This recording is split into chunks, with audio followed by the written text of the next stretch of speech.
Hey everyone, Anand this side and I welcome all of you to module 8 and 9 of 50 day blogging challenge, जिसमें हम लोग ये सीखने वाले हैं कि एक डोमेन नेम होता क्या है एंड उसके अलावा अगले मॉड्यूल में हम ये डिस्कस करेंगे कि आप कैसे एक परफेक्ट डोमेन नेम फाइंड कर सकते हो। ओके, तो इस एक वीडियो में मैंने सारी चीजें कवर करी हुई है, तो आपको बाकी और वीडियो देखने की जरूरत नहीं है, आप अलग अलग करके। तो इस एक वीडियो में आपको सारी जानकारी मिलेगी कि डोमेन नेम कैसे आप परफेक्ट एक डोमेन नेम फाइंड कर सकते हो और क्या क्या चीजें आपको ध्यान में रखनी चाहिए एक डोमेन नेम फाइंड करने से पहले। ओके, सो अब बात करते हैं कि डोमेन नेम होता क्या है। तो डोमेन नेम देखो यार, सिंपल सा एक चीज होता है, आपकी एक मान लो कंपनी है या फिर आपका एक पोर्टफोलियो है आपकी छोटी सी ऑर्गेनाइजेशन की, या फिर आपका खुद का एक पर्सनल प्रोफाइल है, तो उसे रिकॉग्नाइज करने का वो काम करता है। फॉर एग्जांपल अगर मैं बात करूं यहाँ पे टाटा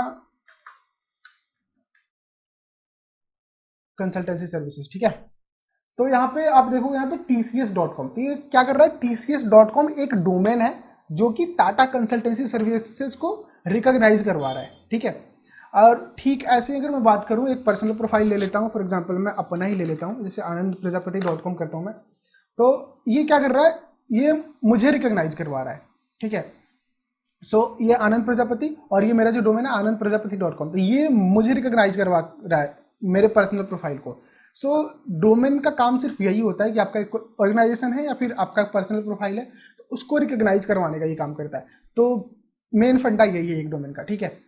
अब आते हैं मेन जो टॉपिक हमारा, डिस्कस करते हैं कि कैसे एक परफेक्ट डोमेन नेम फाइंड करना है आपको। तो सबसे पहला आपको कीवर्ड प्लानिंग करनी होती है। आई मीन आप जिस भी टॉपिक से रिलेटेड आप अपना ब्लॉग स्टार्ट करना चाहते हो या फिर अपनी कंपनी के लिए एक डोमेन फाइंड करना चाहते हो, तो ठीक है, तो अगर आप अपने कंपनी के लिए डोमेन फाइंड करना चाहते हो तो वो कोई ज़्यादा डिफिकल्ट टास्क नहीं है।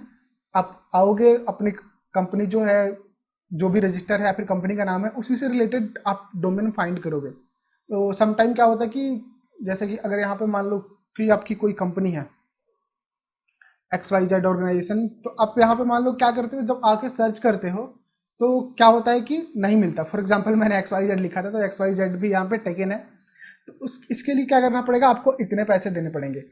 तो जब आप डोमेन आपका अवेलेबल नहीं होता है, तो अगर आपकी कंपनी है, अगर एक बड़ी कंपनी है, अगर आप सीरियसली कंपनी को रन करना चाहते हो, तो आपको कभी कभी ज़्यादा पैसे देके भी डोमेन खरीदना पड़ता है। ओके, लेकिन अगर आप ब्लॉग के लिए शुरू करना चाह रहे हो तो आप आराम से उसे फाइंड कर सकते हो। मैं बताता हूँ कैसे। अब देखो, मैंने पिछली वीडियो बनाई थी जिसमें आपको नीश फाइंड करना बताया था, तो उससे अपने कीवर्ड का आप आइडिया लगा सकते हो। तो अगर आपने वो वीडियो नहीं देखी तो मैं यहाँ पे राइट साइड में आपको दे दूंगा आई बटन पे, वहाँ पे आप देख सकते हो। तो मान लो आपने एक कीवर्ड फाइंड कर लिया कि आपको एक अब ब्लॉग स्टार्ट करना है, सब कुछ फाइनल है, ठीक है, और आपके ब्लॉग का टॉपिक है हेल्थ, ठीक है। मैं यहाँ पे मान लो लिख देता हूँ, ठीक है। तो अब आपने ये तो डिसाइड कर लिया कि हेल्थ फाइंड करना है, लेकिन आपको एग्जैक्टली पता नहीं लग पा रहा कि आपको आपके डोमेन का नाम रखना क्या है, ठीक है। तो उसके लिए क्या होता है कि मैं आपको एक वेबसाइट बताता हूँ जिसमें आप आई मीन काफ़ी आसानी से आप सर्च कर सकते हो, जिसका नाम है लीन डोमेन सर्च। तो आप जैसे ही सर्च करोगे यहाँ पे आ जाओगे। इसका लिंक हालांकि मैं आपको डिस्क्रिप्शन में भी दे दूंगा, तो आप वहाँ से जाके चेक कर सकते हो। तो यहाँ पे जैसे आओगे ना, तो आप अगर हेल्थ डालते हो तो इससे रिलेटेड आपको बहुत सारे कीवर्ड मिल जाएंगे, जिससे आप आइडिया लगा सकते हो कि यहाँ पे हेल्दी, ओके, हेल्थ से नहीं मिला, हेल्थ से हो सकता है कि डोमेन नेम कुछ अवेलेबल ना हो इनके पास, तो ऐसे कुछ अलग अलग चीज़ें आप ट्राई कर सकते हो। फॉर एग्जांपल हेल्दी, तो लाइक आपने टाइगर हेल्दी, अगर मान लो कुछ ऐसे डाइट के बारे में बता रहे हो जो कि मतलब कि इम्यूनिटी बूस्टर हो, या फिर ऐसी चीज़ें आप बता रहे हो जो कि एक पावरफुल हेल्थ सप्लीमेंट वगैरह का काम करती है, तो उस टाइप की चीज़ें बता रहे हो तो ये सेलेक्ट कर सकते हो। या फिर फोरम जहाँ पे आप लोगों के आई मीन डाउट्स वगैरह ले रहे हो हेल्थ से रिलेटेड, तो वो चीज़ है, तो आपको पता लग जाएगा कि आप क्या स्टार्ट कर रहे हो। तो कीवर्ड आपको यहाँ पे कुछ मिल जाएंगे, तो उससे रिलेटेड आप इनमें से फाइंड कर सकते हो, और यहाँ पे आप वो भी पता लगा सकते हो कि डोमेन अवेलेबल है नहीं, जैसे कि आपको जो भी आपको सेलेक्ट करना है वो, फॉर एग्जाम्पल जैसे ये इन्वेस्टमेंट हेल्दी है, तो इस पर क्लिक करोगे तो यहाँ पे दिख रहा है investment healthy is still available. तो मैं आपको यही सजेस्ट करूंगा, जैसे ही आपको डोमेन अगर अवेलेबल मिलता है, अगर आपको अच्छा लग जाता है, तो तुरंत उसे बुक कर लो। आप GoDaddy से, आप मोस्ट ऑफ द टाइम मैं GoDaddy रिकमेंड करता हूँ, आप वहाँ से जाके डोमेन बुक कर सकते हो। लेकिन GoDaddy डोमेन के लिए रिकमेंडेड है, होस्टिंग खरीदने की गलती कभी भी मत करना डोमेन आई मीन GoDaddy से। सो अब तो मैंने बता दिया आपको कीवर्ड प्लानिंग कैसे करना है, कीवर्ड फाइंड कैसे करना है। नेक्स्ट आता है एक्सटेंशन, आपको कौन सा एक्सटेंशन लेना है। फॉर एग्जांपल होता है कि .com हो गया, .net हो गया, .in हो गया, तो क्या लेना है। तो देखो सबसे पहली प्रेफरेंस ना आप .com को ही देना। अगर .com नहीं मिलता है आपको, देन आप अगले पॉइंट पे जाना है, आपको कंट्री स्पेसिफिक पे जाना है, ठीक है।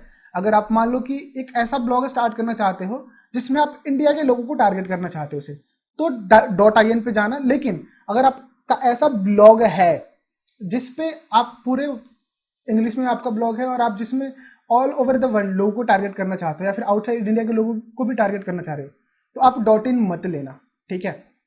लेने को ले सकते हो, कोई दिक्कत नहीं है, क्योंकि देखो मैंने भी अपने एक ब्लॉग पे वो गलती कर रखी है, तो मैं रिकमेंड नहीं करता। तो सिमिलर कुछ टर्म्स ढूंढ लो और .com डोमेन ही फाइंड करो। ओके, सो .com आपकी पहली प्रेफरेंस रहनी चाहिए। उसके बाद कंट्री स्पेसिफिक पे जाओ, और जब वो भी नहीं मिलता है और आपको लेना ही है तो फिर देन आप .co.in पे जा सकते हो या फिर किसी और एक्सटेंशन पे जा सकते हो, ठीक है। ये चीजें हो गई। अब आते हैं मेन टॉपिक पे, things should be considered while selecting a domain. Okay, अब क्या होता है कि आपने सब कुछ मान लो फाइंड कर लिया, लेकिन डोमेन फाइंड करने से पहले आपको कुछ चीजें ध्यान में रखनी पड़ती है, नहीं तो फिर बाद में आपको लॉन्ग टर्म में वो दिक्कत कर सकता है आपको। तो सबसे पहला आता है यहाँ पे trademark. Okay, let me type here trademark, ठीक। तो ट्रेडमार्क का मतलब यही होता है कि आप किसी और की कंपनी का नाम या फिर किसी और ऑर्गेनाइजेशन के नाम से आप अपना एक डोमेन ले रहे हो। फॉर एग्जांपल मान लो एक वेबसाइट है, जैसे मैंने यहाँ पे टाटा कंसल्टेंसी सर्विसेज की बात करी थी, तो आप क्या कर रहे हो कि इससे रिलेटेड कुछ डोमेन आप फाइंड कर ले रहे हो, आई मीन टाटा TCS.org और समथिंग कुछ ऐसे आप फाइंड कर ले रहे हो। या फिर मान लो कोई और ऐसी कंपनी है जो कि ट्रेडमार्क है, उस कंपनी का नाम, उस कंपनी से रिलेटेड आप कुछ डोमेन फाइंड कर रहे हो। फॉर एग्जांपल यूट्यूब है, तो आप क्या कर रहे हो, यूट्यूब हंटर या फिर यूट्यूब रॉकर।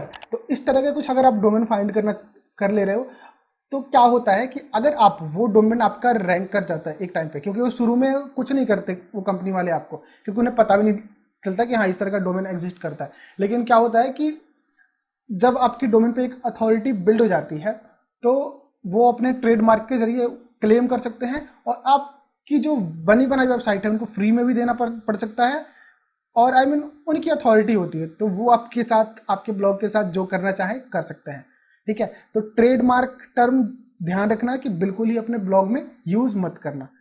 अब दूसरी चीज आती है हमारे पास हिस्ट्री।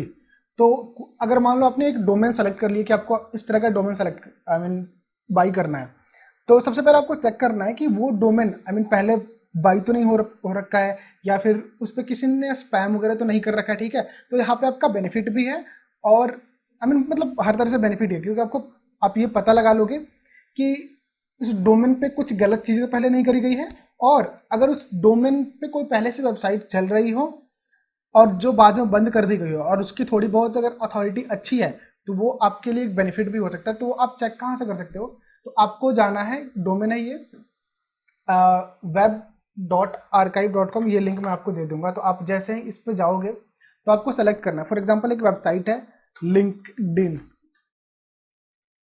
ठीक है। तो मैं यहाँ पे सर्च करता हूँ linkedin.com और जाता हूँ, तो यहाँ पे देखो लिंक्डइन की हिस्ट्री दे रहा है कि 2003 से ये स्टार्ट हुआ है और ये इस तरह का इसका ग्राफ गया है, ठीक है। तो आप ये देख सकते हो क्योंकि 2009 में क्या आई मीन इसकी हिस्ट्री रही थी, ठीक है। तो अब यहाँ पे आओ, ये कैलेंडर खुल गया, आप ये देखना चाहते हैं, कब देखना चाहते हैं, मालूम मैं एक रैंडम डेट सेलेक्ट करता हूँ मार्च में, और ये 2 स्नैपशॉट लिए हुए हैं इस डेट के, तो मैं ये देखता हूँ, एक स्नैपशॉट पे आता हूँ यहाँ पे, और लेट्स सी कि क्या आता है। ये वेबसाइट थोड़ा सा स्लो लोड हो सकता है, तो अब देखो ये कह रहे हैं कि अब ये जो वेबसाइट था इनका, आई गेस इस तरह से तो पता नहीं दिखता था या नहीं दिखता था, मुझे भी नहीं पता। तो आपको एक आइडिया लग जाता है कि ओके ये वेबसाइट इस तरह से दिखता था, तो आप अलग अलग डेट पे जाके देख सकते हो, तो आपको एक आइडिया लग जाएगा कि हाँ ये वेबसाइट आखिर में मतलब किस तरह का था, ठीक है। और अगर आप एक फ्रेश डोमेन अगर आप सेलेक्ट कर रहे हो, तो देन कोई इशू ही नहीं है कुछ ज़्यादा, ठीक है। तो ये चीज़ें हो गई, हिस्ट्री हमने डिस्कस कर ली। उसके बाद आपको एक डोमेन रजिस्ट्रार,